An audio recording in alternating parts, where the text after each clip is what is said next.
بسم اللہ الرحمن الرحیم۔ ماہ رمضان کل سے انشاءاللہ شروع ہے۔ رحمتوں اور برکتوں کا مہینہ ہے۔ میری اللہ تعالیٰ سے دعا ہے کہ اللہ ہم سب کو مکمل صحت کے ساتھ اس مبارک مہینے میں عبادت الہی اور نیکیوں کی توفیق عطا فرمائے۔ چند باتیں میں مختصراً رمضان کے متعلق اپنے پیار میں دینا چاہتا ہوں، اور وہ اس میں یہ ہے کہ رمضان جو ہے، ان کا جو بھی میں بات کروں وہ میجورٹی آف فقہ یا علماء کی یہ رائے ہوگی۔ نیت کا جہاں تک تعلق ہے، یہ دل کے ارادے کا نام ہے۔ آپ دل میں آپ عشاء کی نماز کے بعد سے لے کر اور صبح تک آپ دل میں ارادہ کر سکتے ہیں کہ میں روزہ رکھ رہا ہوں۔ کوئی اس کے لیے جو دعائیں ہیں وہ ضروری نہیں کہ آپ عربک میں ہی کوئی دعا کریں، اور اس کا یہ بھی بتایا گیا ہے کہ آپ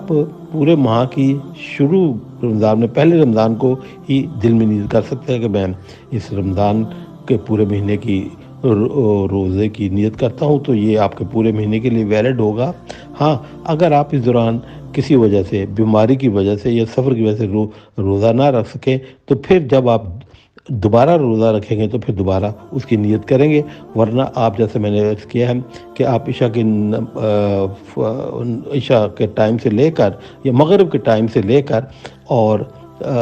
صبح کے ٹائم تک، ڈان بریک سے پہلے تک آپ نیت کر سکتے ہیں اور وہ دل میں کر سکتے ہیں۔ تو یہ دو طریقے بتائے ہیں، اور میں یہ بھی عرض کرتا جاؤں کہ جو اس کے متعلق افطار کے اور سحور کے کے سلسلے میں جو مختلف قسم کی دعائیں منقول ہیں، ان کو میجورٹی آف فقہ نے اس کو ضعیف قرار دیا ہے۔ وہ کوئی دعا ایسی ثابت نہیں ہے جو کہ اتھینٹک جس کا گریڈ ہو۔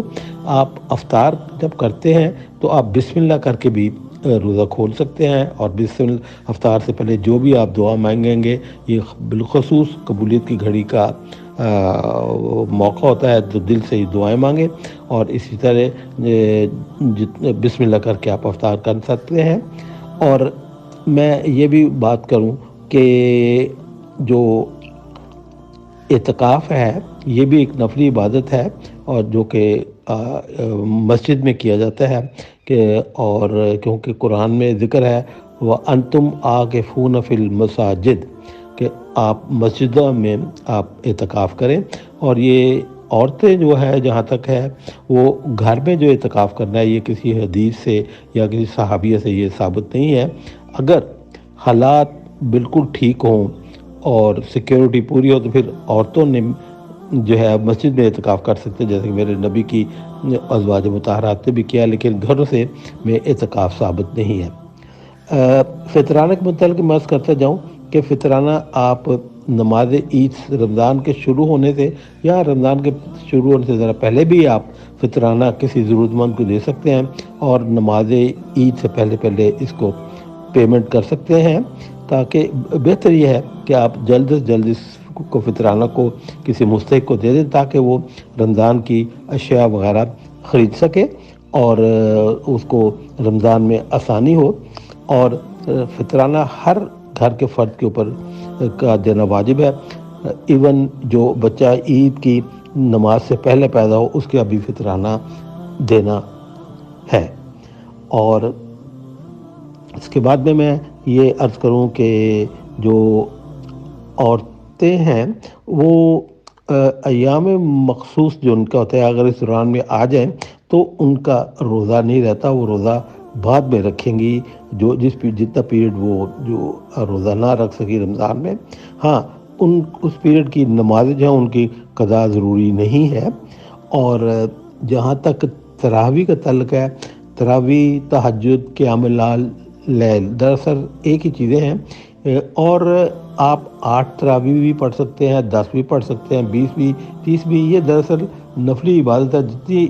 نفل آپ چاہیں پڑھ سکتے ہیں، لیکن جو بھی آپ پڑھیں آپ دل خشوع کے ساتھ پڑھیں، تو یہ اس کی جو ہے، یہ ان نفل نمازوں کی بہت زیادہ اہمیت ہے اور ثواب ہے۔ اور نبی صلی اللہ علیہ وسلم نے رمضان کے متعلق جو میں عرض کروں کہ یہ ٹریننگ کا مہینہ ہے، اور اس مہینے میں ہم نماز کی پابند ہونے کی عادت ڈال سکتے ہیں، انفاق فی سبیل اللہ اور کرنے کی عادت ڈال سکتے ہیں، توبہ اللہ سے کریں جتنی کر سکتے ہیں، شرک سے پرہیز کریں، اور قرآن کو سمجھ کر پڑھیں جتنا پڑھ سکتے ہیں، کیونکہ اللہ تعالیٰ نے خود فرمایا کہ شہر الرمضان الذی انزل فیہ القرآن، رمضان کا مہینہ وہ ہے جس میں اللہ تعالیٰ نے قرآن نازل کیا، ہدی للناس بینات من الہدی والفرقان، یہ ہدایت ہے لوگوں کے لیے، ہدایت ہے اور حق اور باطل میں فرق ڈالنے والا ہے۔ تو اس چیز کو جو ہدایت آدمی لینا ہے وہ تبھی لے سکتے ہیں اگر ہم ان کو سمجھ کر پڑھیں گے۔ بھلے سے آپ تھوڑا پڑھ لیں، لیکن جو پڑھیں اس کو ترجمہ اور تفسیر سے پڑھیں تاکہ اس کو سمجھ آئے کہ ہم کیا پڑھ رہے ہیں، کیونکہ اللہ تعالیٰ نے خود قرآن میں کہا افلا یتدبرون القرآن ام علی قلوب اقفالھا، تم قرآن کو سمجھ کر کیوں نہیں پڑھتے، تدبر کیوں نہیں کرتے، کیا تمہارے دلوں پہ تالے پڑے ہیں؟ اور یہ جو قفل پڑا ہوا ہے دلوں پہ، یہ تبھی کھلے گا اگر آپ اس کو ترجمے کے ساتھ اور تفسیر کے ساتھ پڑھیں۔ اللہ تعالیٰ کو اس سے غرض نہیں ہے کہ آپ نے 2 قرآن 3 قرآن 4 قرآن فل بلٹ سپیڈ کے ساتھ رمضان میں پڑھیں، بلکہ اللہ تعالیٰ کا مقصد قرآن کو نازل کرنے کا یہی ہے کہ آپ اس کو سمجھیں، اس کی دیکھیں کو اللہ تعالیٰ کیا کہہ رہا ہے اور اس کے اوپر عمل کریں۔ تو یہ جو ہے ضروری ہے۔ اور اس کے علاوہ میں یہ عرض کرتا جاؤں کہ رمضان میں اگر کسی آدمی کو شوگر کا پیشنٹ ہے، انسولین لگواتے ہیں، یا فوری طور پر بلڈ ڈونیٹ کسی کو کرنا پڑتا ہے، یا آنکھ یا کان میں دوائی ڈالنی پڑتی ہے، تو روزہ اس سے ٹوٹتا نہیں ہے۔ ہاں، کوشش کریں کہ آپ انسولین یا بلڈ ڈونیشن یا آنکھ یا کان میں دوائی جو ہے اگر افطار کے بعد ڈالیں تو احتیاطاً زیادہ بہتر ہے، لیکن اگر اس کو مجبوری کے تحت روزے کے درمیان میں کرنا پڑے تو کوئی حرج نہیں ہے۔ روزہ ٹوٹتا اسی صورت میں اگر آپ طاقت کا انجیکشن لگائیں یا ناک میں کوئی دوائی ڈالیں، کیونکہ ناک کی دوائی جو ہے وہ ڈائریکٹ حلق میں جاتی ہے، یا عورتوں کو پیریڈ کا ہو جائے تو اس وقت میں روزہ جو ہے وہ نہیں رہتا۔ اور مجھے وہ بہت نبی صلی اللہ علیہ وسلم کی جو حدیث ہے بہت اچھی لگتی ہے کہ ایک دفعہ آپ ممبر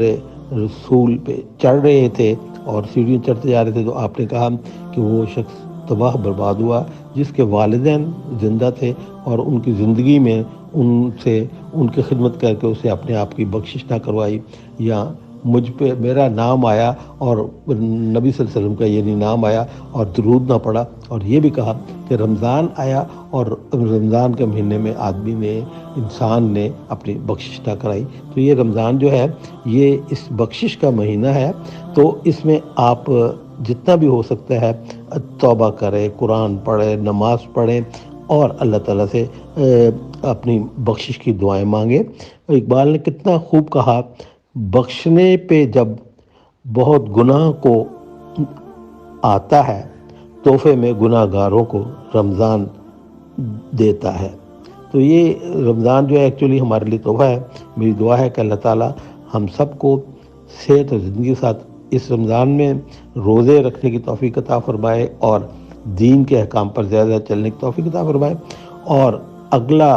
رمضان انشاءاللہ ہم سب کو زندگی اور صحت کے ساتھ دیکھنا نصیب ہو۔ مجھے بہت دعاؤں میں یاد رکھیں۔ میں آپ سب کے لیے دعا گوں۔ وآخر دعوانا الحمدللہ رب العالمین۔